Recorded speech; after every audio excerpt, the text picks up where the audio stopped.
Pemirsa, Anda masih bersama kami dalam program Doncast. Saya Doni The Kaiser. Mungkin Anda bertanya-tanya, mana Don yang satu? Kali ini Don Junior mengawal Doncast. Biasanya bungkus saya sama Bang Don Bosco. Tapi karena kita membahas sepak bola ini, yang ada yang bilang ini sepak bola ini bukan cuma ngeri-ngeri sedap, tapi karena bagi orang Indonesia, sepak bola itu sudah seperti agama. Iya kan? Betul. Tapi dalam kondisi sekarang ini, ada kekecewaan. Cuma tidak boleh berlarut-larut. Iya. Nah, masalahnya kita berharap hasil instan. Harapan yang ditorehkan oleh Perserikatan di pundak Coach Kluivert tentu tidak salah. Tetapi Kluivert juga harusnya paham kondisinya bahwa di pundak dia lah ini segala-galanya. Kalau Anda jadi Coach Patrick Kluivert, apa langkah konkret yang sekarang harus dilakukan? Iya, yang pertama evaluasi itu udah pasti ya. Evaluasi, dan menurut saya evaluasinya harus sangat sangat menyeluruh ya. Hari ini menurut saya game plan tidak jalan ya.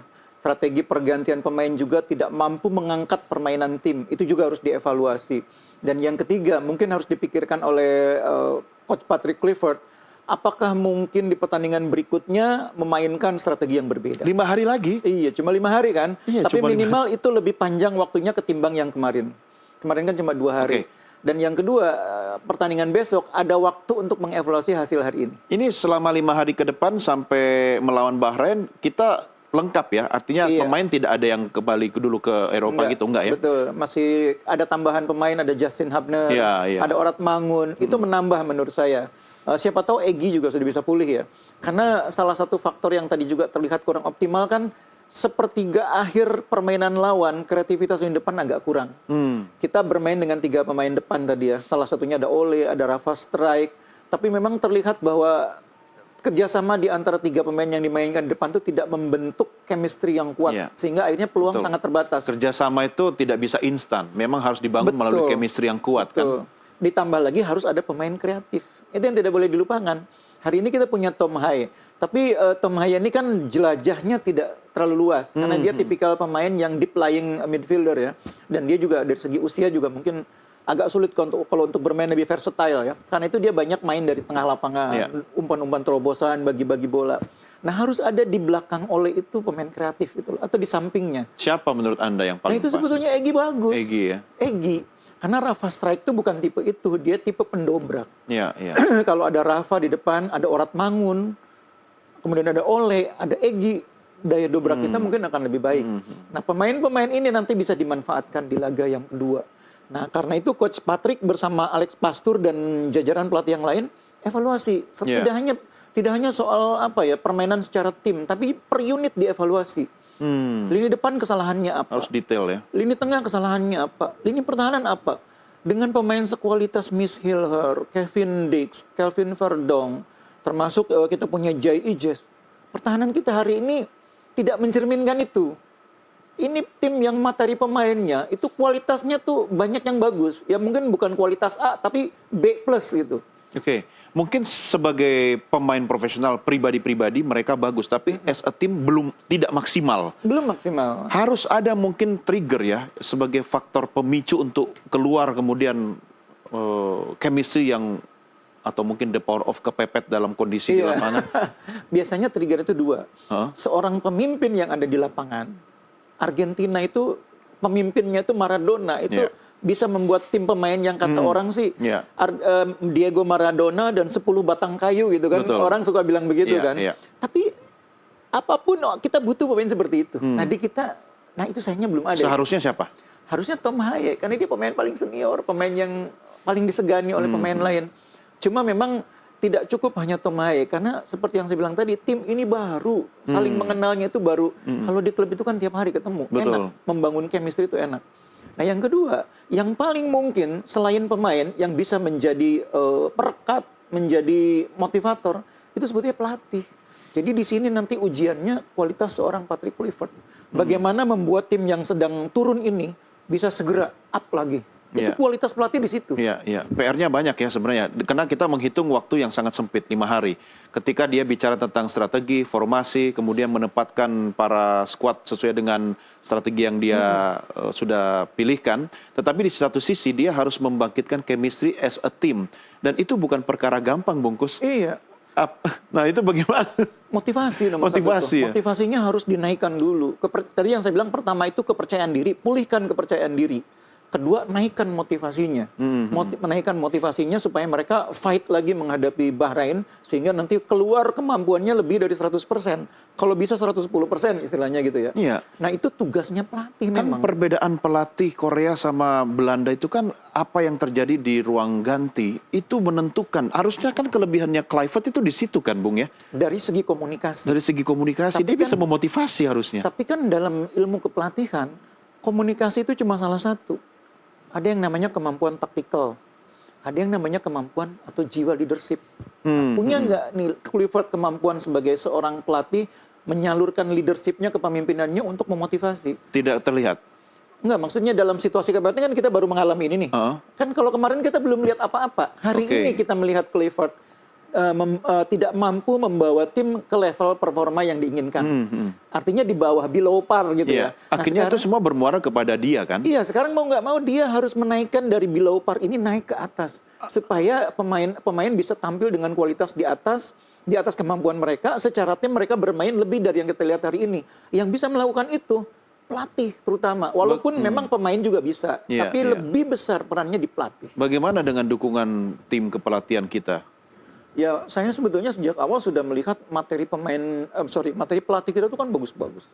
Jajaran pelatih kita itu di Asia Tenggara mungkin yang paling mewah. Ada Jordi Cruyff, ada Iya. Arik Pastoor, Iya, Dani iya. Lanzat, Gerald Van den Burg. Apa yang kurang? Kurang apa? Nggak ada negara Asia Tenggara yang Iya. bahkan mungkin negara sekelas. Pemain bintang, tim Iya. kepelatihan bintang, ya kan? Betul. Jadi sekarang tidak ada lagi yang tidak kita miliki. Tinggal bagaimana orang nomor satu di tim itu.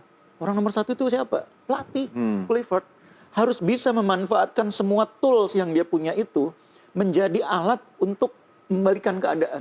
Atau mungkin ekspektasi PSSI menjadi tekanan yang berlebihan kepada Coach Patrick? Harus diatasi oleh pelatih. Karena memang pelatih itu diukur kemampuannya dari hasil. Harus diatasi. Dan Kluivert waktu datang itu kan juga sudah sangat sadar. Bahkan dia sudah tahu bahwa mimpi kita adalah lolos Piala Dunia. Dia direkrut untuk lolos Piala Dunia. Targetnya 4 poin di 2 laga awal. Dan finish di peringkat kedua pada akhir kualifikasi. Itu kan targetnya. Dia bukannya tidak tahu.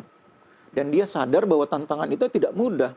Tapi dia sanggupi, artinya dia tahu bagaimana cara melakukannya kan. Iya. Apalagi sekarang kebutuhan dia untuk mendapatkan apa yang dibutuhkan dari segi materi pelatih maupun materi pemain terpenuhi.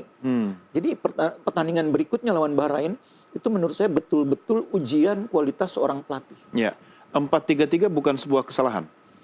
Bagi saya formasi itu kan sangat ditentukan oleh pertama materi pemain yang tersedia. Siapa yang hari itu bisa main, siapa yang tidak bisa main. Yang kedua, siapa lawan yang dihadapi. Jadi mau 4-3-3, mau 3-4-3, itu sebetulnya terserah pelatih. Toh dia yang melihat dalam latihan sehari-hari kondisi Dalam hal pemain. ini menghadapi Australia itu pilihan tepat. Nah, melawan Australia sebetulnya bisa menjadi pilihan tepat kalau kita konsisten dengan game plan-nya.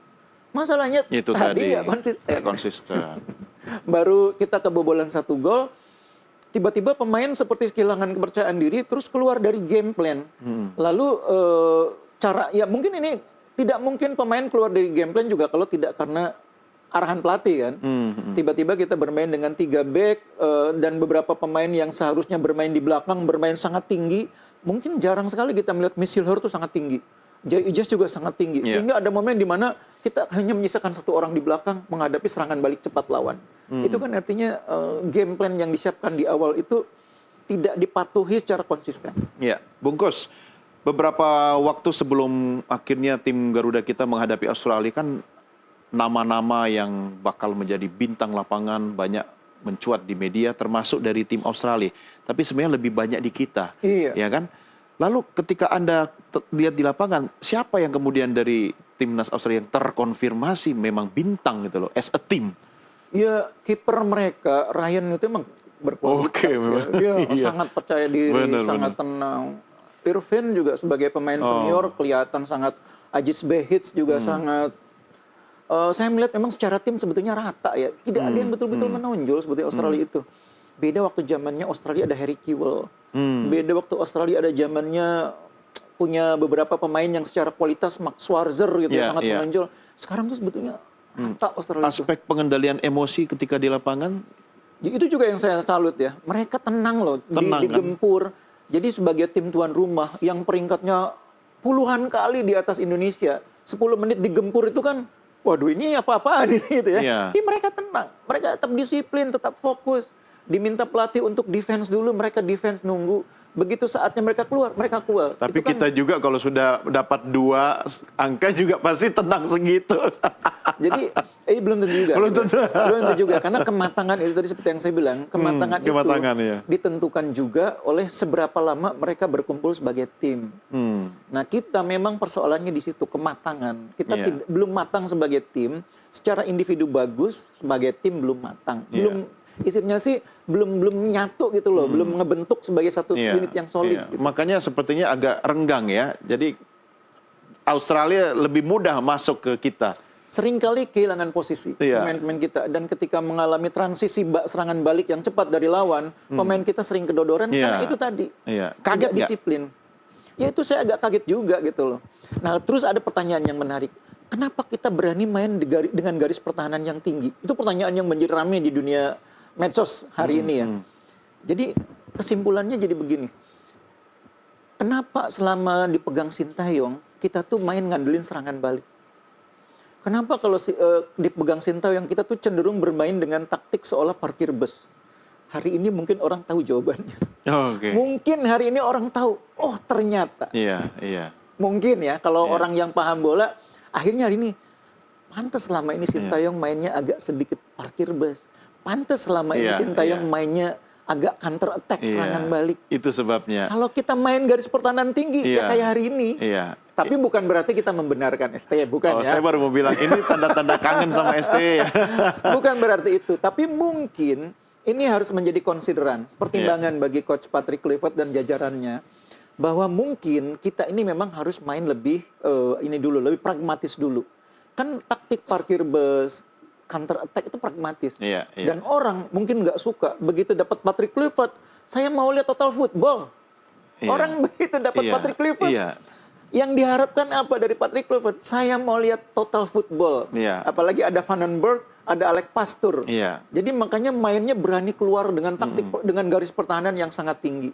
Kan memang tekanannya beda, Bungkus. Ketika kemudian Kluivert di challenge untuk harus ya minimal, ya mungkin bahasanya tidak seperti ini, tapi minimal draw, ya kan, imbang dengan Australia. Ya tentu berbeda dengan tekanan yang dihadapi oleh ST, Coach ST waktu itu. Nah, tapi kan bukan tawar-menawar sekarang, karena Iya. tidak bisa diulang laga ini. Iya. Ketika kemudian kita menghadapi Bahrain nanti, bukan mengulang, tapi bagaimana energi kita bisa berkali-kali lipat lebih unggul dibanding waktu di Australia kan? Iya. Dan apa yang dialami hari ini itu harus menjadi modal, betul-betul modal. Evaluasi secara sungguh-sungguh. Cara main kita menghadapi Bahrain nanti tidak boleh lagi mengulangi kesalahan hari ini lawan Australia. Kita mungkin mimpi punya sebuah tim yang memainkan sepak bola total football dengan wing wonder seperti halnya timnas Belanda pada eranya Johan Iya, Cruyff. iya. Tapi kita juga harus realistis dengan situasi saat ini. Belanda dulu bisa sehebat itu karena tulang punggungnya pemain-pemain Ajax. Iya, Ajax. Kalau kita nih pemainnya kan dari mana-mana, Iya, yang iya. tidak berasal dari satu klub, bahkan liganya beda-beda. Iya. Jadi ekspektasi publik terhadap timnas kita pun nanti juga harus disesuaikan.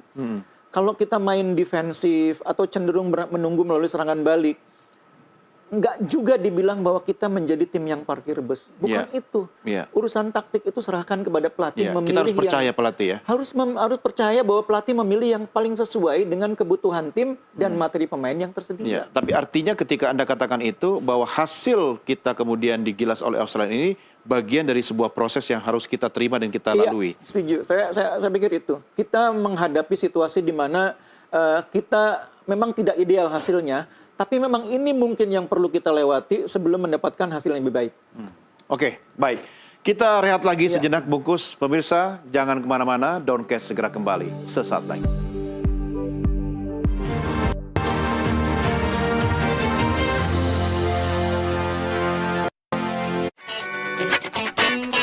Dapatkan update berita dari berbagai sumber terpercaya dalam satu genggaman. Beragam konten menarik hadir dan membuka wawasan kita sepanjang hari.